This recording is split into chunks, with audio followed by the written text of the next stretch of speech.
Hoje é o Dia Internacional de Apoio às Vítimas de Tortura. A criação desta data foi uma iniciativa da ONU, da Organização Mundial das Nações Unidas, em 1997, como marco da assinatura da Convenção contra a tortura e outras penas ou tratamentos cruéis, desumanos ou degradantes, firmada em 26 de junho de 1987. O principal objetivo desta data é tentar combater essa prática, além de oferecer apoio às vítimas. Para discutir esse assunto, nós convidamos a Natane Ferreira, que é psicóloga clínica, e o Luiz Carlos Manini, professor de História. Bom dia, é um prazer recebê-los. Sempre assuntos densos, né, Luiz Carlos Manini? Bom dia, Sara. Bom dia. Bom dia. É verdade, você só me chama aqui para falar de assuntos que são complicados, né? Mas é sempre um prazer estar aqui, né? Poder trazer um pouco desse esclarecimento, poder trazer um pouco desses dados, porque é muito importante quando a gente fala, às vezes, dessas questões históricas, as pessoas pensam que isso está no passado, né? E realmente, a gente fala de tortura, é algo que está no passado. Eu penso Segunda Guerra Mundial, né? Já penso em Hitler, aqueles campos de concentração. Exato, mas só que assim, né? Você tem até coisas mais recentes e coisas muito antigas. Então, ao pensar sobre a tortura, a gente fala de uma prática que foi muito comum ao longo da história da humanidade. E uma coisa que eu sempre comento com os meus alunos, que eu acho assim impressionante, não é a prática da tortura em si, mas o como alguém consegue pensar em técnicas para fazer o outro sofrer. Então, isso é o mais impressionante de tudo isso. Então, existem documentários, existem relatos, né? Então, desde a Mesopotâmia, né? Então, com os assírios, passando pela Grécia, passando pela Idade Média, né? De técnicas que são muito sofisticadas e, se a gente para pensar, né? Revela um sadismo, né? Revela uma coisa muito ruim mesmo. Nós aqui no Brasil passamos pela tortura, assim, propriamente dita, na época da ditadura militar, né? Sim, e aí é uma discussão, né, que nesses últimos tempos entrou em todo um campo de revisionismo, de falar, foi uma ditadura, não foi uma ditadura. Eu acho que não tem muita discussão com relação a isso, né? Mas a partir do momento em que se desrespeitam direitos básicos, a partir do momento que a gente rompe com essa dignidade e vai utilizar métodos, sejam físicos, sejam psicológicos, para obter uma confissão, para obter uma informação, né, vai ser algo degradante, a gente está falando de uma ditadura, isso é inaceitável. Mas só para lembrar, tem um livro também, já que a gente está falando aqui do Brasil, mas um livro em particular que fala sobre o Hospital Colônia em Barbacena, né? E eu fui lá visitar o Hospital Colônia. Hoje ele funciona como uma casa de acolhimento, mas existe o Museu da Loucura. E você perceber como que isso foi feito, então você pensa, uma instituição de tratamento, mas era um centro de tortura, com eletrochoque, com a camisa de força, com o relato da enfermeira que eles tinham 2 tipos de comprimido, um azul e um rosa, colocava um em cada bolso do jaleco. E dependendo da situação, da condição do paciente, você ia administrando. Então, isso também é uma tortura, né? Isso é absurdamente degradante. Fora tudo o que acontece durante a ditadura militar também. Natane, bom dia, é um prazer recebê-la aqui. Na verdade, a tortura existe até os dias de hoje, né? Sim, sim. E quando eu soube a respeito do tema, né, do programa, eu fiquei pensando, o que a gente poderia falar, então, quando se fala em tortura? Não existe algo específico relacionado à tortura, mas não me sai da cabeça o trauma. Sim. Porque é algo que acontece numa situação ali onde a pessoa não tem recurso subjetivo para elaborar e entender e conseguir, então, seguir, né, diante daquilo que está sendo colocado. Achei super importante a fala, porque, assim, a respeito da tortura, não é só uma situação de sofrimento. Sofrer, todo mundo sofre, né?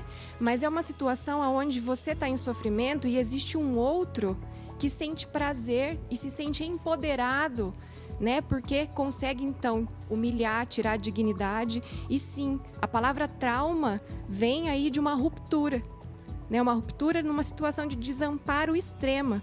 Alguns pesquisadores falam que é uma situação de desamparo tão grande, a situação de tortura, que é pior do que, por exemplo, pessoas em leito de morte, né? Ela rompe consigo mesma e com o social. é muito sério pessoas que passam por situações de Você estava tortura. falando sobre trauma, me veio à mente que recentemente veio à tona essa questão da tortura por causa daquela série lá, La Casa de Papel, que o Rio foi torturado, daí, né, todo o governo espanhol ficou em cima. Quem estava acompanhando pela Netflix essa série sabe o que eu estou falando. Exatamente, questionando essas questões e o trauma que ele ficou. Na verdade, as pessoas ficam traumatizadas. E falando de torturas em menores escalas, é lógico que é difícil você mensurar algo que não dá para você medir, não dá para você, isso foi maior, foi menor. Mas tem pessoas que diariamente, mulheres, crianças, homens também são torturados psicologicamente dentro de casa. Sim, com certeza. A gente fala sobre a violência doméstica e o quanto isso, sim, é uma situação traumatizante. E é sempre uma situação onde existe um outro, né? Existe ali uma posição de minoria, uma posição de, digamos, inferioridade, né? Então existe um outro que se considera superior e usa dessa posição para então diminuir aquele que está nessa condição de desigualdade, de inferioridade, digamos assim, né? A gente vê claramente isso com o abuso de autoridade, Sim. né? Não vou citar casos, mas a gente sabe que isso existe exatamente. Eu fui para a Alemanha. Não tive coragem de ir em nenhum campo de concentração, né? Eu estava grávida ainda, eu estava tão sensível, eu falei, mas jamais. Fui acho que na Holanda, na casa da Anne Frank, né? Na casa não, no lugar onde ela ficou. E, gente, é um absurdo a gente imaginar que existiu isso e que ainda exista algo dessa forma, né? A parte da tortura, de você ter que se esconder, de você não ter a liberdade, você ter tolhido a sua liberdade. Nos dias de hoje, o que a gente poderia tratar a fala de tortura? Ela existe em que âmbito? Ela pode ser analisada ou ela pode ser enquadrada em vários âmbitos, a partir do momento em que, por exemplo, né, talvez levando a uma extensão maior, né? Mas a partir do momento em que a polícia usa da sua autoridade para extrair uma informação de alguém, isso configura tortura, né? Mesmo a partir do momento em que o governo submete pessoas a condições degradantes dentro de um hospital público, dentro de uma escola pública, a gente pode levar isso para o campo da tortura também, porque como a Nathalie coloca, né, você vai gerar traumas, né? Quando você fala do campo de concentração, eu visitei Auschwitz ano passado. Você foi para Auschwitz, né? E assim, né? Logo na entrada, aquilo já me desumanizou, porque tem uma urna com cinzas humanas que foram tiradas do campo. Então, a hora que você olha para aquilo e você vê e pensa assim, era um ser humano, ali já me acabou. Então, eu chorei ali. Depois, na hora que eu entrei na câmara de gás, que eu visitei os pavilhões, outras coisas, eu já estava anestesiado. E aí você pensa, né? Existem relatos como o do Primo Levi, né, o químico italiano que ficou em Auschwitz, que ele escreve um livro que se chama É Isto um Homem. Para mim, é o melhor relato que existe sobre o campo de concentração, porque ele narra detalhes, né? Ele narra ali pormenores e que a gente pensa, né? Parece que são coisas de uma outra época, de um outro mundo. E a Marina Abramovic, né? A artista, ela fez uma vez uma instalação na qual ela se colocava nua, com todos os objetos em volta. Então havia armas, havia facas, havia tinta, havia, né, todo tipo de coisa, e permitia que as pessoas fizessem o que quisessem com ela. Né? E o que ela conseguiu provar com aquilo? Numa situação em que as pessoas estão desprotegidas, a gente tende a abusar. Então, no momento em que ela se colocava de uma maneira absolutamente desprotegida, faça o que você quiser, as pessoas tendem a abusar disso. Então, quando eu vejo a autoridade, né? Não digo de toda a polícia, tenho amigos policiais, né? E tudo mais. Quando você vê, às vezes, uma autoridade que entende que o outro está desprotegido e faz esse uso da força, isso é um mecanismo de tortura. Mas a gente pode ir para até coisas mais sutis, né? Então, eu falo como professor, né? Então, às vezes, uma situação de forçar a barra, de um vestibular, de você tem que obter nota, e você tem que obter o resultado, e você vai trabalhando nesse sentido, isso é uma tortura também. Acaba virando uma tortura, né? É o pai que cobra o resultado do filho, é o chefe que cobra um resultado, né, do seu funcionário. Então, isso está extremamente presente. Perfeito. Se você tiver alguma dúvida, você pode enviá-la para mim pelo 3315-1313 ou pode fazer sua pergunta ou comentário pelo facebook.com/Tarobá Londrina. Bora com Marina Fonseca. Cê já reparou como o céu tá bonito, meio azul brilhante como seu olhar. Seu sorriso todo sempre me adivinha, mesmo quando eu tento disfarçar. Fazer nossa sexta-feira com música, ainda mais se a gente está falando de um assunto tão denso. Hoje, Dia Internacional de Apoio às Vítimas de Tortura. A gente está recebendo a Natanica, psicóloga, e Luiz Carlos Manini, que é professor de História.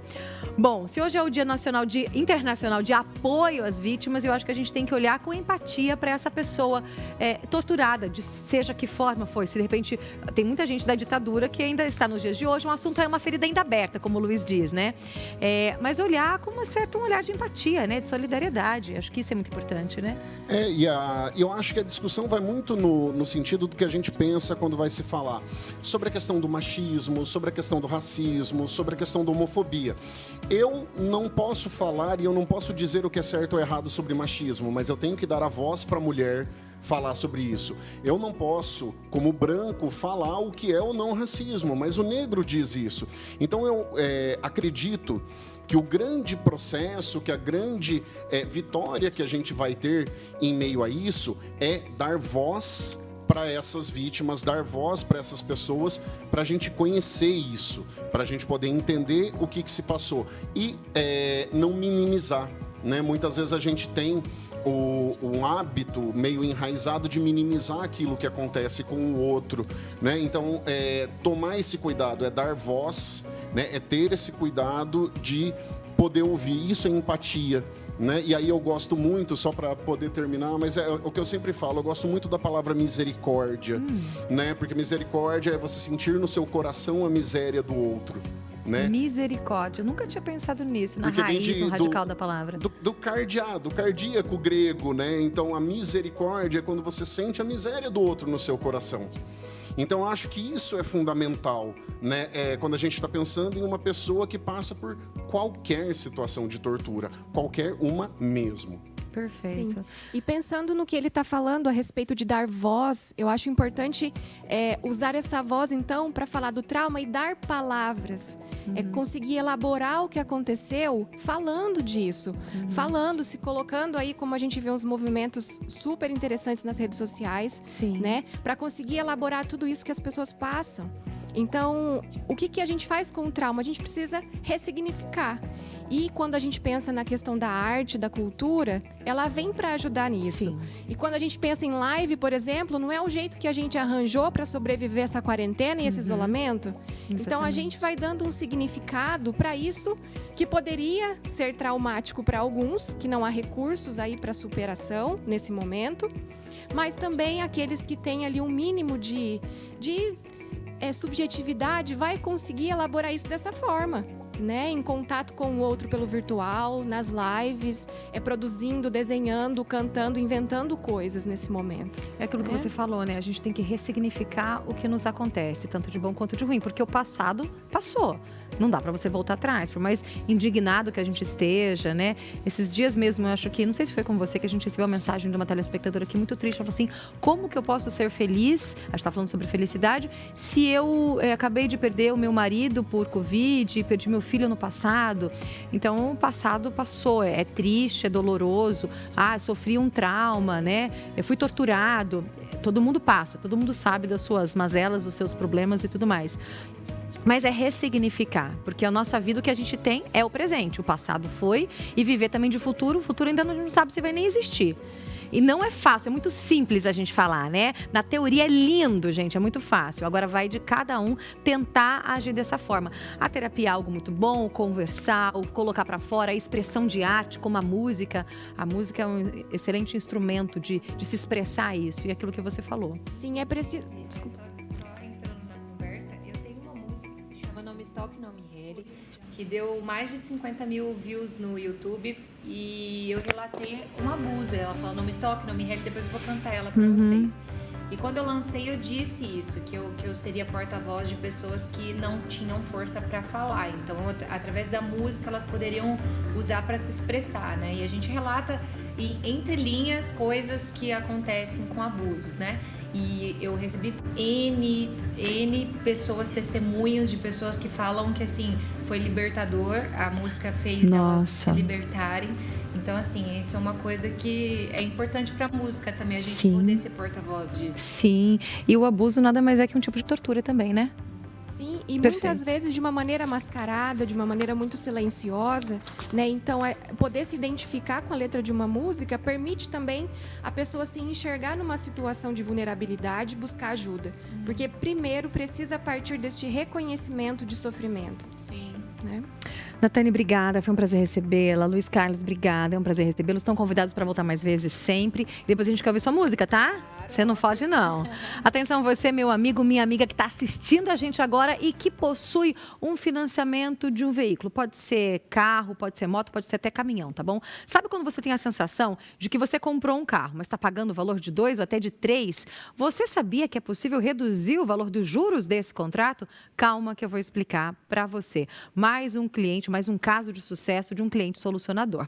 A Kilza Maria, essa da foto, ela procurou um dos escritórios e fez uma análise gratuita para verificar o potencial de redução e adivinha só, a dívida foi reduzida em 63,3% do valor total da dívida. É isso mesmo que você ouviu, 63,3% do valor total da dívida. Não perde mais tempo, procure a equipe especializada do Solucionador.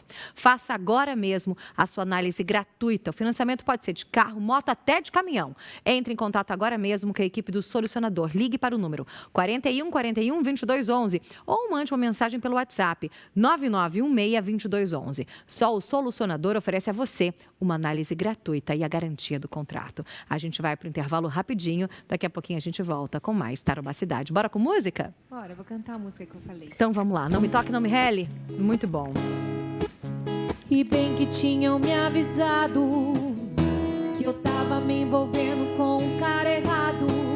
Me deixei levar um instante de prazer, te levei pra minha casa, eu fiz tudo por você, mas peraí, meu bem, não sou do tipo